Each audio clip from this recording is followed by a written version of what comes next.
자, 방금 읽었던 룻기 2장 17절에서 23절까지의 본문을 가지고 어디서 어떤 열매를 주었느냐라는 제목의 말씀을 나누려고 합니다. 오늘 본문을 보면은 룻이 나가 보아스의 밭에 가서 곡식을 거둬들였습니다. 어찌 보면 나오미에게 있어서 네가 무엇을 가지고 왔느냐?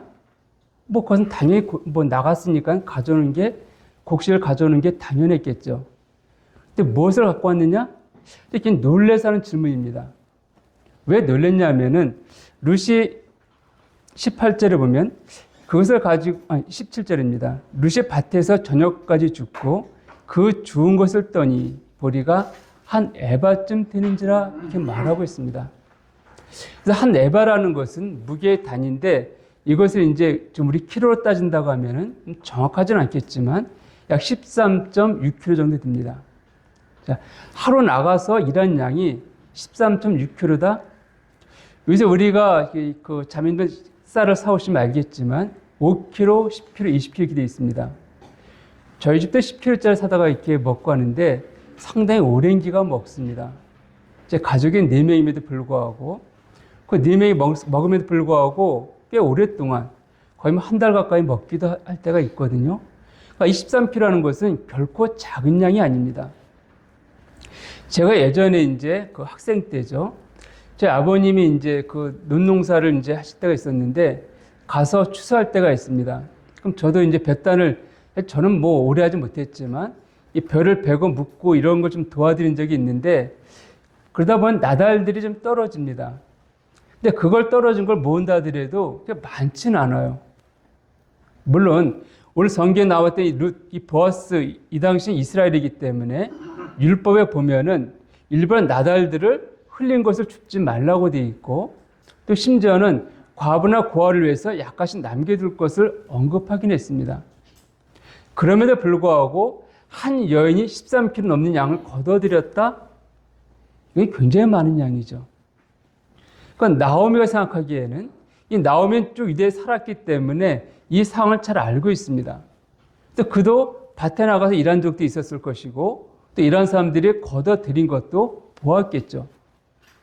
근데 그런 나오미가 보기에 예상 밖에 많은 양을 갖고 들어왔기 때문에 그 짐을 던지는 것이죠. 네가 오늘 어디서 주웠느냐? 어디서 일을 하였느냐? 아니, 정상적으로 생각하게 되면은 이렇게 많은 양을 거둬들일 수가 없는데 어떻게 이렇게 많은 양을 갖고 올 수가 있었느냐? 라고 반문하는 것을 보게 됩니다. 그 이면에 이 나오미는 룻이 보아스의 밭에 가서 일한 것을 알지 못했기 때문이다 합니다. 무슨 말인가 하면 하나님께서 우리에게 기대하시는 것들이 있습니다. 하나님 우리 가운데 많은 열매를 맺기 원하신다는 거예요. 그 많은 열매를 맺어서 하나님 영광이 되기 원한다라고 성경은 말하고 있습니다. 우리 요한복음 15장을 좀 보겠습니다. 신약성경 요한복음 15장에 보면은 16절에 이렇게 되어 있습니다.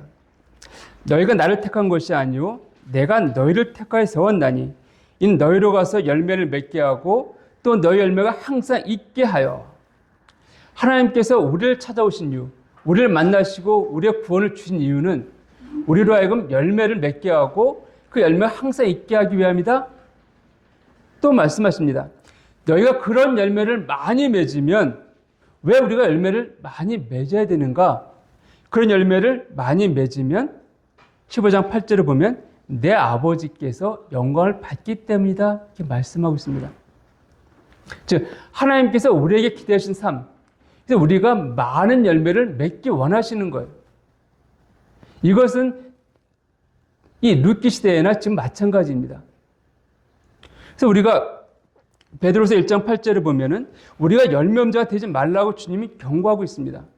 우리가 구원받았다고 함에도 불구하고 하나님의 은혜 가운데 거하고 있다 함에도 불구하고 우리가 열매 맺지 못하는 것에 대해서 주님은 말씀하는 거예요. 자, 근데 제가 아까 말씀드렸듯이 이 룻이 지금 어디에서 일했습니까? 어디에서 일했기 때문에 그렇게 풍성한 열매를 거둘 수 있었는가? 보아스의 밭입니다. 보아스의 밭이.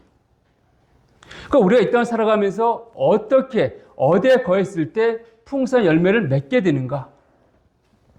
이제 하나님께서는 우리로 하여금 썩어진 열매가 아니라 정말 풍성한 곡식, 알곡을 맺기 원하십니다. 근데 그 알곡을 맺기 위해서는 이 룻이 풍성한 곡식을 거둬들이기 위해서는 어디로 가야 됩니까? 보아스에 바칩니다. 오늘 룻이 보게 되면 17절에 밭에서 저녁까지 줍고, 그러니까 룻이 이 앞의 내용도 보았지만 열심히 일하는 사람이었습니다. 열심히 일하고 애썼다 할지라도 룻이 이렇게 풍성히 거둬들인 데에는 그 배경이 무엇이냐면은, 자, 15절과 16절 좀 보겠습니다. 룻기 2장 15절 16절입니다. 룻이 이삭을 주우러 일어날 때 보아스가 자기 소년들에게 명령하여 이르되 그의 곡식단 사이에서 줍게 하고 책망하지 말며. 그러니까 너희 옆에서 줍게 하라. 그 책망하지 말라. 여기서 멈춘 것이 아니라 16절에 또 그를 위하여 곡식 다발에서 조금씩 뽑아버려서 그에게 줍게 하고 꾸짖지 말라. 그러니까 너희가 이게 단을 베서 묶을 때 떨어지는 곡식 단만이 아니라 일부러 내 곡식단을 멜 때 조금씩 빼서 내놓으라는 거예요. 왜? 룻이 주워갈 수 있도록. 이것이 바로 보아스가 룻에게 베푸는 은혜였었고 룻에게 풍성한 곡식을 거둬들인 비결입니다. 마찬가지로 하나님께서도 우리 가운데 그런 열매를 맺기 원하십니다. 그럼 그 열매를 맺기 위해서 어디로 가야 되는가? 바로 하나님의 밭이라는 거예요. 하나님께 함께 하시는 것. 그것이 어디입니까? 먼저는 고린도서 6장 11절 통하여서 한 경고하신 부분이 있습니다. 믿지 않는 자와 함께 하지 말라는 것이죠. 믿지 않는 자 멍에를 베지 말라고 되어 있는데, 우리가 물론 이 말씀은 불신결혼과도 연관돼서 우리가 많이 이용하는데 마찬가지입니다. 어떤 사업을 하는 행자가 있다고 합시다. 사업을 하는데 같이 일한 동업자가 불신자예요. 자, 그러면은 나는 어떤 일을 할 때 어떻게 결정합니까? 그 일을 할 때 함께 기도하고 하는 것이 합당한 것인가 생각해서 그 일을 결정하려고 합니다. 근데 내 동업자는 어떻게 하는 것이 내 가장 큰 이익이 되어지고 나에게 정말 뭐 불법이라 할지라도 내게 이익이 되어진다면 그 일을 택하려고 할 거예요. 그럼 어떻게 충돌이 될 수밖에 없습니다. 회사에 어려움이 있습니다. 그럼 나는 어떻게 합니까? 함께 기도하고 혹시 내 삶 가운데 무슨 잘못이 없었는가 나를 돌아보고 점검하면서 주님께 그 문제를 갖고 나아갑니다. 근데 불신자는 어떻게 합니까? 회사에 어려움이 있으면은 어떻게 하면 이 어려움을 내가 꼼수를 부려서 빠져나갈 것인가? 자기의 머리와 자기의 지식과 자기의 경험을 총동원해서 그 문제를 해결하려고 합니다. 불신자 결혼도 마찬가지입니다. 자녀를 낳았다고 합시다. 최근에 들었던 얘기도 하지만 자녀를 낳아서 컸어요. 근데 여기 뭐 형제는 믿는 자이고 아내는 믿지 않는 자입니다. 근데 이 아이가 초등학생이 되어졌는데 이 초등학생 되어지면은 그 현장 실습이 많이 있고요. 또 이렇게 쉬는 날에도 어디 가서 관람하고 이런 것들을 이제 그래서 내는 것이 있습니다. 그러니까 이 엄마는 그런 것만 있으면은 아이를 교회에 가지 않게 하고 참석시키는 거예요. 엄마 데리고 갑니다. 뭐 박물관도 가서 관람시키고 모두 가서 해서 이제 그 현장 실습한 것들을 제출하는 거예요. 근데 믿는 아버지의 마음은 어떨까요? 하나님 예배한 게 먼저죠. 주일학교가 먼저 아닙니까? 그러니까 주일학교 데리고 와서 올바르게 가르치고 싶은데 엄마는 그 우선이 아니에요. 그냥 가치관이 충돌할 수밖에 없습니다.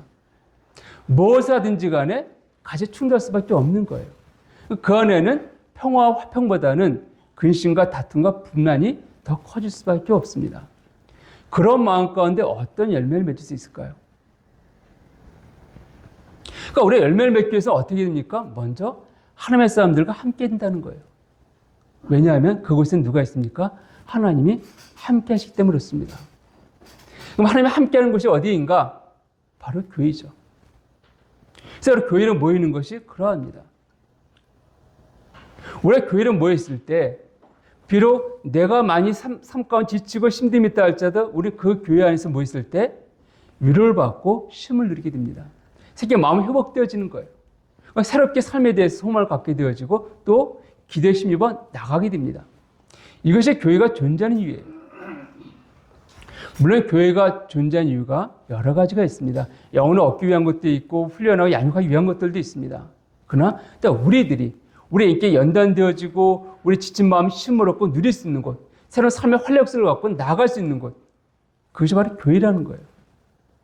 오늘 아침에도 우리가 만찬 가운데 좀 예배했습니다. 아마 동일한 마음들이 아닐 거예요. 어떤 분들은 감사 충만해서 오신 분도 있었을 것이고, 어떤 분들은 참 한 주와 삶을 돌아보니까 너무 지치고 낙심되고 힘들 가운데 오신 분도 있었을 겁니다. 그럼 우리가 그 예배 가운데 주님을 찬양하고 예배하고 주님을 바라볼 때 우리 가운데 동일하게 위로가 있습니다. 그 위로의 강도와 기쁨은 차이가 있다 할지라도 한 가지 고백하는 것은, 그래, 그분께 내 아버지이셔. 정말 하나님께서 나를 이렇게 사랑하셨구나. 이 고백들을 우리 예배 가운데 하지 않았습니까? 이 고백을 했을 때 우리 가운데 무엇이 있습니까? 하나님이 나를 사랑하셨구나. 이 고백이 우리 가운데 나올 때 우리가 마음에 위로가 있고 힘이 있고 감사가 기쁨이 있지 않습니까? 그래서 우리가 모이는 거예요. 바로 우리가 어디에 있는가 굉장히 중요합니다. 그래서 우리 열매 맺기 위해서 우리가 가야 될 곳이 어디인가? 바로 하나님의 사람들과 함께하는 그 장소, 그곳이라는 것들을 우리가 기억해야 됩니다. 두 번째로, 자, 그럼 열매를 맺기 위해서 어떻게 해야 되는가? 자, 오늘 그 19절 다시 한번 보게 되면, 시어머니가 그에게 이르되 오늘 어디서 주었느냐? 어디서 일을 하였느냐 이렇게 되어 있는데, 혹시 우리 그 개역 성경은 똑같이 어디서 되어 있습니다. 근데 히브리어를 보면 약간 달라요. 히브리서를 보게 되면 어디서 주었냐, 이것은 그 에포라는 단어 사용되어 있습니다. 그래서 에포 리카드, 그 에포라는 단어가 어디서라는 단어 번역되어졌는데 방법적인 것을 의미합니다. 그래서 어디서 그 주었느냐, 그리고 그다음 어디서 일을 하였냐, 이것은 아나라는 단어가 쓰여 있습니다. 요 아나 아시라는 단어인데 아나라는 단어가 쓰여졌는데 이것은 장소의 것을 의미하고 있습니다. 자, 우리의 장소, 우리 어디에서 가야 될 것인가? 하나님이 함께 하신 그 장소에 가야 된다는 말씀을 드렸습니다. 그럼 그 장소에 가기만 하면 열매를 맺게 되는가? 아니죠. 그래서 우리가 합당하게 열매를 맺어야 됩니다. 자, 나오미 생각해 봅시다. 나오미가 보기에 예상밖에 많은 것을 갖고 왔습니다. 자기 상상 초월한 것이에요. 정상적으로 자기의 지식과 경험을 근거로 하면 정상적으로 그런 열매를 그런 곡식을 갖고 올 수가 없습니다. 어떻게 그것을 주었느냐? 혹시 그 보아스의 하인들이 추수하면서 쌓아둔 곳이 있는데 거기서 주온 거 아니냐? 이런 방법적인 것이에요. 우리가 하나님에서 열매를 맺는다 할지라도 그것이 하나님의 방법들대로 열매를 맺지 않는다 한다면, 수확하지 않는다고 한다면 그건 잘못된 것입니다. 많은 사람들이 하나님에서 일한다고 하면서 결과만 중요시 여깁니다. 동기와 방법은 중요시 여기지 않고 결과만 있으면 되지 않느냐? 이 여기시는 분들이 없잖아 했다는 거예요. 한 예를 들어보면은 교회에 좀 재정이 많이 어렵습니다. 어느 형제가 내 헌금을 하겠습니다 그랬어요. 헌금을 정말 몇백만 몇천만 했습니다. 너무 놀랍죠. 그런데 그 헌금을 어떻게 했는가?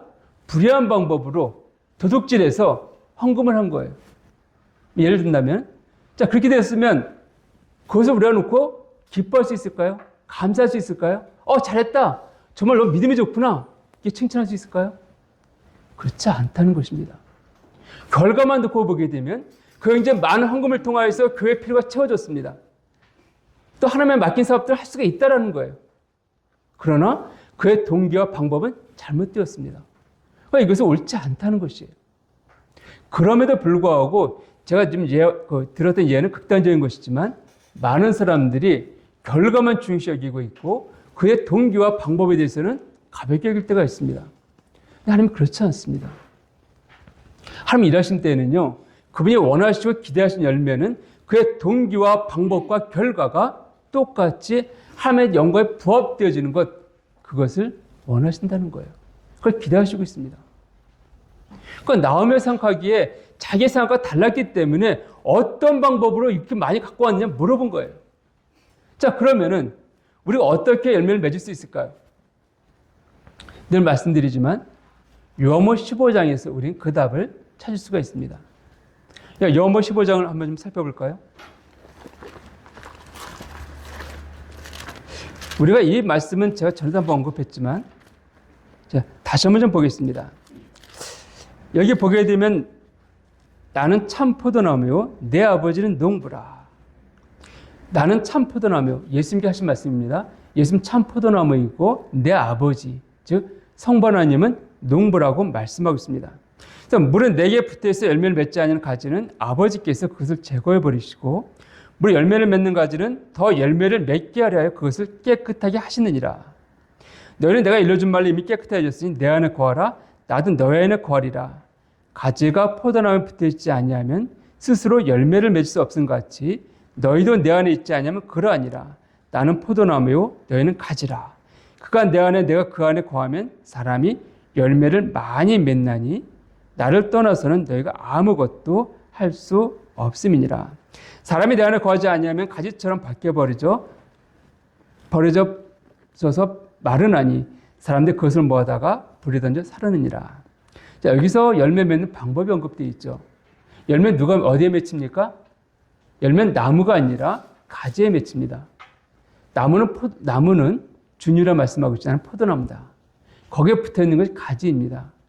즉 우리 삶 가운데 맺혀진 그 열매가 농부를 기쁘게 하고 농부를 수고에 보답하는 것이죠. 그래서 하나님께서는 농부가 어떤 곡식을 지었을 때 포도나무이든 과수원이든 아니면 뭐 쌀 농사든 마찬가지입니다. 저도 이제 아까 어릴 때 얘기했지만 논에 가면은 그 추수할 때 되면은요 농부의 수고에 따라서 약간 수확량의 차이가 납니다.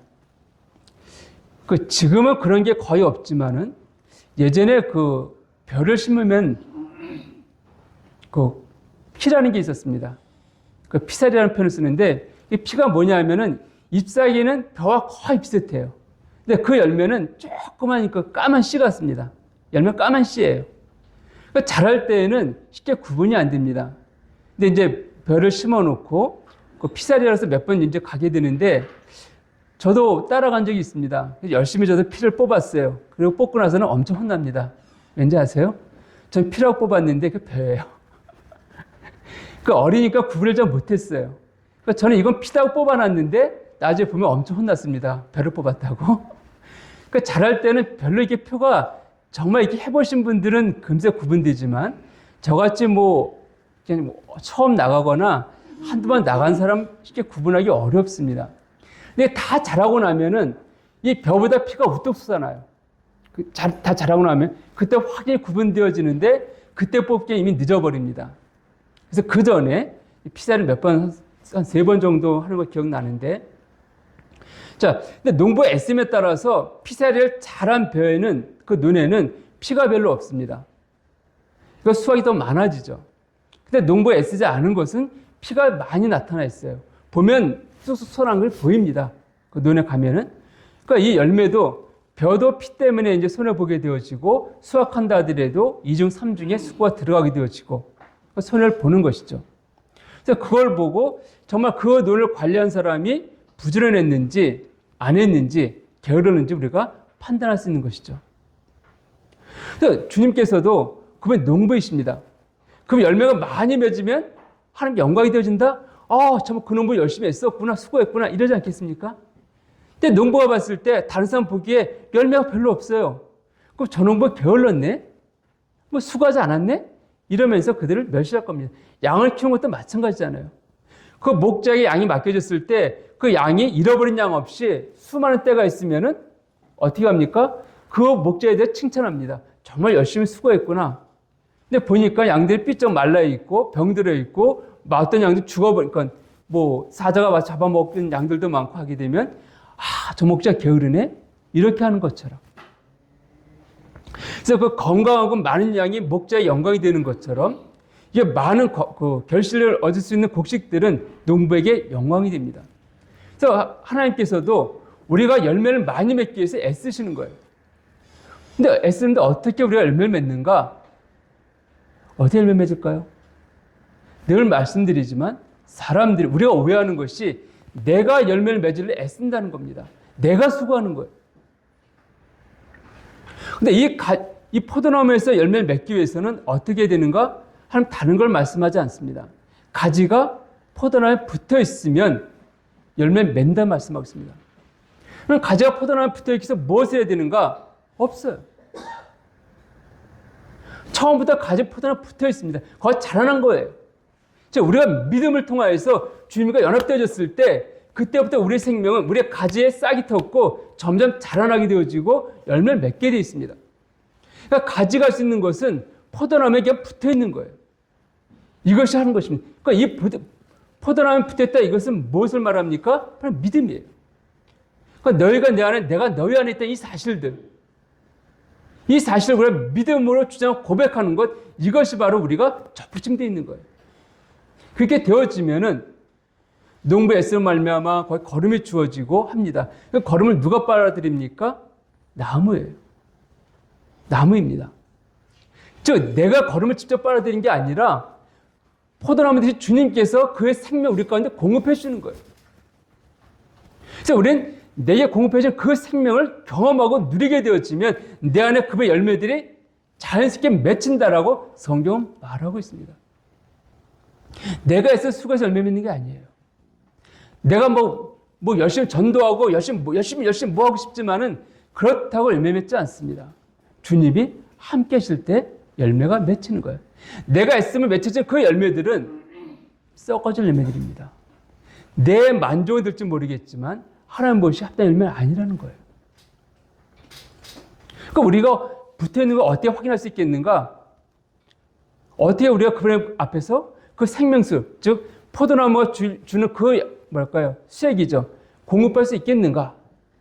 우리 개인적 삶들이지 않습니까? 경건의 삶들이지 않습니까? 우리가 말씀을 읽고 기도하고 이런 삶을 통하여서 우리가 그런 삶 가운데 거할 때 그분께서 내게 말씀하십니다. 우리가 큐티하는 것들이 그런 이유 아닙니까? 우리가 말씀을 통하여서 지금 내게 무엇을 말씀하시 듣고자 하는 거 아닙니까?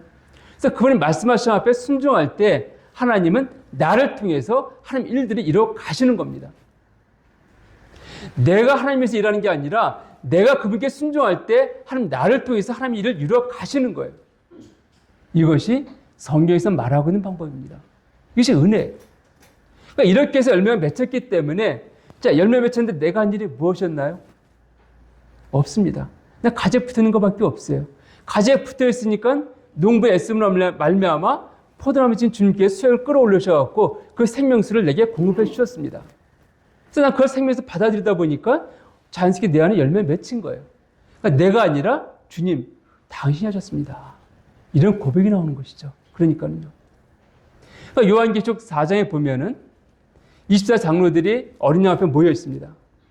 그들이 뭘 합니까? 멸류관을 벗던지잖아요. 당신이 하셨습니다. 이 영은 당신이 받아야 됩니다. 왜요?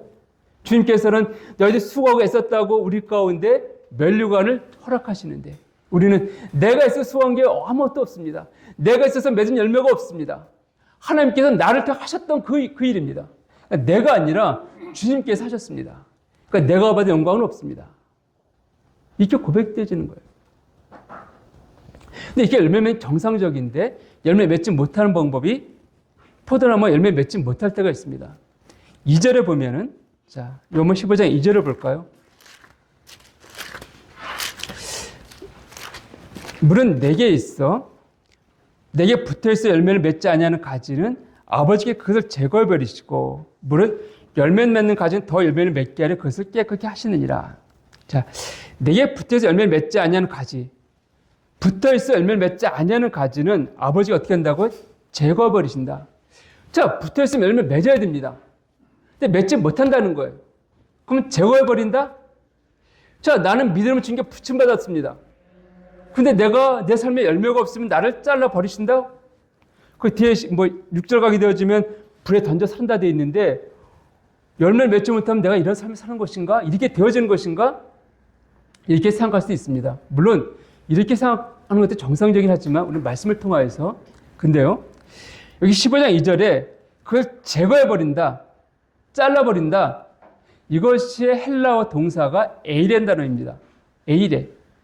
근데 그것에 보면 두 가지가 있습니다. 첫 번째는 제거해버린다. 자른다 이런 의미가 있어요. 두 번째는 들어 올린다 이런 의미가 있습니다. 자, 들어올린다는 게 그냥 무슨 의미가 있는가? 그냥 내 열매 맺지 않으면 가지는 게 들어올린다? 이게 무슨 의미가 있을까? 저는 이 들어올린다는 의미가 더 성경적인 관점에서 보기, 하나님의 입장에서 볼 때 더 합당한 해석이 아닌가 여기기 때문에 말씀드립니다. 자, 들어올린다는 게 열매 맺지 못하는데 들어올리는 게 무슨 의미가 있는가? 이 여길 수가 있는데, 자, 지금 포도나무 혹시 보신 분이 계실지 모르겠습니다. 포도나무를 좀 밭에 가서 보게 되면 기둥들이 있고요. 그 줄이 있습니다. 그리고 줄 따라 포도나무 덩굴이 넘어가죠. 그리고 거기에 포도가 열리게 되어 있습니다. 여러분 보시면 포도원이 다 그렇죠. 이 당시, 예수님 당시에 줄이 있었을까요? 철사가 있었을까요? 우리가 지금 보았던 포도나무 이렇게 줄, 연결시키는 그 줄이 이 당시에 존재했을까요? 했을까요? 없었습니다. 없었다는 거예요. 그 포도나무 어떻게 열매 맺을까요? 어떻게 열매 맺을까요? 두 가지 방식이 있습니다. 지금도 이제 쓰는 방법 중 하나인데, 두 원을 이렇게 만들어 갖고서 꽈리 트는 것처럼, 그래서 그 안에 포도가 열매가 그 안에 거하게끔, 이게 두 원을 만들어 갖고 꽈리 트게 하면은 가운데 공간이 비지 않습니까? 그래서 그 안에 포도송이 그 안에 드는 거예요. 그러면은 그 자라면서 그 안에 열매가 맺히는 거죠. 그래서 꽈리 안에서 포도 안에 자라도록. 이런 방법은 지금 쓰고 있는 방법 중 하나입니다. 또 다른 방법이 있습니다. 그래서 무엇인가 하면은 돌 있습니다. 돌을 2개 올려놓는 거예요. 이 높이가 있으면 이 사이에 바닥에 돌이 있으면은 바닥과 돌의 이 차이가 있죠. 공에 벌어집니다. 이 사이에 열매가 맺게 하는 거예요. 자, 그러면 돌이 좀 약간 높이 있는 돌이겠죠? 올려놨습니다. 그 줄기를 가지가 일리 가게 만드는 거예요. 줄이 없으니까 그냥 농부에 애써서 가게 만드는 것이죠. 그 돌과 돌 사이에 이제 땅에서 벌어져 있으니까 공간이 있습니다. 공간에 포도나무가 열렸습니다. 근데 이걸 관리를 안 해주면은 줄기가 제멋대로 막 자라지 않습니까? 땅에 떨어질 때가 있습니다. 땅에 떨어지면은 포도 열매가 맺혔던 게 땅에 닿게 됩니다. 그럼 어떻게 되나요, 포도가요? 열매 맺히나요, 안 맺히나요? 썩어집니다. 맺히는 게 아니에요. 그럼 어떻게 할까요? 그걸 본 농부가 들어 올린다는 거예요. 땅에 닿지 않도록. 바로 들어 올려 다시금 정성적으로 줄기가 이렇게 퍼져나가도록 합니다. 그러니까 돌과 돌 이렇게 연결시켜 나와서 줄이 없으니까 그냥 짧게 해갖고서 그 사이사이다 열매를 맺힐 수 있도록. 저는 이것이 성경에 보면 일관된 가르침은 잃어버린 한 마리 양을 위해서 찾아 헤맸던 것이 주님의 마음입니다. 주님 결코 한 마리도 잃어버리기 원치 않았다는 것이에요. 그리고 탕자의 비유를 통해서도 아버지의 마음이 어떤 걸 우리는 알고 있습니다.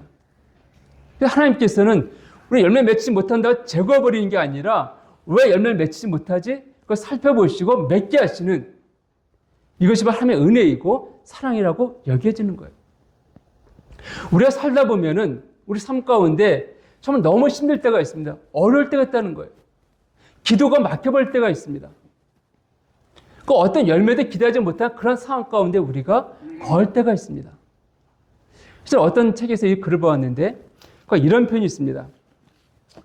우리가 고난에 있을 때 참 주님이 우리는 말씀하십니다. 네 기도에 응답하러 내가 왔다. 그러니까 내가 말하는 거예요. 주님, 난 기도하지 않았는데요. 나는 정말 기도한 적도 없고, 난 이렇게 정말 나는 내가 기도할 그 마음의 어려움들 정말 너무 힘들기 때문에 나는 그냥 아무것도 하지 못했습니다. 이렇게 우리가 주님께 대답한다는 거예요. 근데 주님께 말씀하십니다. 야, 너 탄식하지 않았냐? 예, 그 탄식했습니다. 너무 힘들기 때문에 제가 탄식했습니다. 그래, 그 탄식이 바로 기도야. 내가 네 탄식을 듣고 왔다. 응답하러 왔다. 로마서 8장에 보면 성령 말씀 탄식하심으로 성령께서 우리 기도하신다라고 말씀하고 있습니다. 이제 하나님께서는 우리의 고난과 힘듦을 모르신 게 아니에요. 우리 탄식 가운데도 그 찬양됐지 않습니까? 탄식 가운데 작은 고난 신임만 할 때 들 응답하신다 말씀하고 있고, 작은 탄식, 작은 신임에도 응답하신다 말씀하고 있지 않습니까? 이게 누구라고요? 바로 하나님이십니다. 이분이 누구라고요? 우리가 아버지로 고백하는 그분입니다. 그분의 은혜인 거예요. 그분의 사랑인 거예요. 그러니까 내가 무릎 꿇고 기도하고 이렇게 눈물 내 기도하지 않았다 할지라도 심지어 너무 힘들기 때문에 주님 너무 힘듭니다. 이 탄식 한마디에도 하나님은 기꺼이 응답하시러 오셨다라고 말씀하고 있습니다. 그러니까 우리가 그 열매 가운데 땅이 떨어져 있습니다. 우리가 어쩔 수가 없어요. 그 상황 가운데서 주님 너무 힘듭니다. 열매가 없으니 했을 때 농부이신 그 아버지께서 보시고 우리를 다시 올려서 열매 맺게 하신다. 이것이 하나님께서 말씀하신 부분입니다. 또 포도나무가 열매 맺지 못할 때가 있습니다. 어느 때입니까? 바로 해충들이 나를 그 포도나무에 생겼을 때. 그래서 해충이 나를 갉아먹을 때가 있잖아요. 제가 그 신혼초에 살던 집에 좀 마당이 컸습니다. 포도나무가 한 그루 있었는데 크게 열리지 못했어요. 이렇게 관리를 안 하니까. 근데 어쨌든 그 포도나무에 진드기가 좀 많이 있는 걸 좀 볼 때가 있습니다. 그러니까 이런 진드기라든지 응이란 그 벌레들이 있는데 그건 올라가서 잎사귀를 갉아먹습니다. 그 포도나무의 잎사귀를 갉아먹으면 누렇게 되어지고 떨어지기도 합니다. 심지어는요. 그것도 진드기가 또 단 것을 좋아하다 보니까 또 포도의 즙을 빨아먹기도 하고 어쨌든 이렇게 되어지면 포도나무가 정상적으로 열매를 맺을 수가 없습니다. 그럼 어떻게 될까요? 자, 내가 열매를 맺어야 되는데 내 안에 그런 해충도 있습니다. 그건 진드기 있다는 거예요. 내 안에 죄악들이 있습니다. 어떻게 이것을 해결해야 될까요? 우리 스스로 그 포도나무가 스스로 그 자기의 몸에 붙은 진드기를 떨쳐낼 수 있을까요? 그럴 수 없습니다. 우리가 죄의 유혹을 받을 때 내가 그 죄에 대해 싸워 이긴다라고 생각하지 마십시오. 주님의 도우심이 없이는 결코 이길 수 없습니다. 하면 은혜가 없이는 이길 수가 없는 존재들이에요. 그만큼 사단은 우리보다 더 뛰어나고 더 강력하고 더 지혜롭기 때문에 그렇습니다. 그래서 우리가 그런 시험 가운데 거해 있을 때 우리가 어떻게 해야 되는가? 어떻게 될까요? 빨리 농부에게 내 모습을 보여주는 겁니다. 내가 지금 이렇게 잎사귀가 다 말라가 비틀어지고 있습니다. 이거 인정하는 거예요. 신하는 것입니다. 내게 보면은 참 재밌는 표현이 하나 쓰였겠지만 참 또 재밌다 여기 쓴 부분이 하나 있습니다. 레기 13장에 보면 제가 좀 읽어드릴게요. 레기 13장 12절에 보면은 참 이 말씀 읽다가 예전부터 참 많이 참 신기하다 했었는데 자 13장 12절 이하에 보면 이렇습니다. 나병 환자에 대해서 언급되고 있는데 나병이 발병했습니다. 그럼 12절 보니까 제사장이 보기에 나병이 그 피부에 크게 발생하였으되 그 환자의 머리부터 발끝까지 퍼졌으면 그가 진찰할 것이요 나병이 과연 그의 전신에 퍼졌으면 그 환자를 정하다 할지니 다 희워진 자인즉 정하거니와. 성경에 보면 나병 환자, 지금 문둥병자죠. 저주받은 병이기 때문에 함께하지 않았습니다. 그들은 어떻게 했습니까? 성문밖은 내어쫓았어요. 그리고 그 나병 환자와 함께 만난 사람이 있으면, 접촉한 사람이 있으면 부정한 자가 되어버립니다. 그가 만진 물건이 있으면 부정한 물건이 되어버려요. 나병 환자가 있으면 그를 전부 쫓아냈습니다. 그런데 그런 나병이, 문둥병이 조금이 아니라 온몸에 다 퍼졌다는 거예요. 누가 봐도 저 사람은 나병 환자야. 근데 이런 사람은 오히려 더 부정한 사람이고 더 많이 퍼져 있으니까는요. 더 오히려 그냥 이렇게 쫓아내들 터인데 성경은 그런 사람은 오히려 정하다는 거예요. 신기하지 않습니까? 나병이 조금만 있어도 부정하다 그러고 쫓아냈는데 온몸에 전체가 퍼졌는데 넌 정결한 자야. 깨끗한 자야. 그리고 그를 맞이하라는 거예요. 그 이유가 무엇일까요? 자, 나병이 내게 생겼습니다. 나병이 내게 생겼으면 어떻게 할까요? 내가 그걸 인정하게 되면 나는 어떻게 됩니까? 성 밖으로 쫓겨나죠. 그럼 생각해 보십시오. 내가 그걸 시인하겠습니까? 사람들 앞에서? 난 나병을 이렇게 하고 내가 이거 다닐까요? 아니면 조금이니까 이 감추고 내가 다른 걸 먹고 약을 먹고는 나아야 되겠다. 이러죠. 감추고 다닐까요? 어느 쪽이시겠습니까? 우리 후자 쪽에 일부 후자 쪽으로 갈 수밖에 없습니다. 왜냐하면은 성 안에서 사는 것과 성 밖에서 집도 없이 산다는 것은 너무 큰 차이거든요. 너무 힘들거든요. 사람 혼자 헤어지는 것 정도가 아니라 당장 먹고 살 일도 걱정스럽습니다.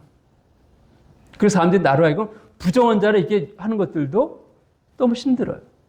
이거 조그마니까 이거 좀 감추고 더 커지지 않으면 이거 숨길 수 있으니까 그걸 다니면 되지 않을까? 이것이 타락한 인간의 마음입니다. 그런데 온몸에 다 퍼졌어요. 감출 수가 없습니다. 숨길 수가 없다는 거예요. 우리가 죄를 지었습니다. 우리의 마음은 그 죄를 어떻게 합니까? 감추고 숨기고 싶다는 거예요. 사람들 앞에서요. 하나님 앞에서 마찬가지입니다. 그래서 죄송합니다. 그 아담이 죄를 지었을 때 잘 감추었잖아요. 그것이 인간의 타락한 본성이에요. 근데 내가 하나님 앞에 내가 죄를 지었습니다. 시인했을 때 고백하는 거예요. 마찬가지로 내 몸에 다 나병이 퍼졌기 때문에 나는 나병 환자입니다. 인정을 시인했을 때 그걸 정하다라고 말씀하시는 거예요.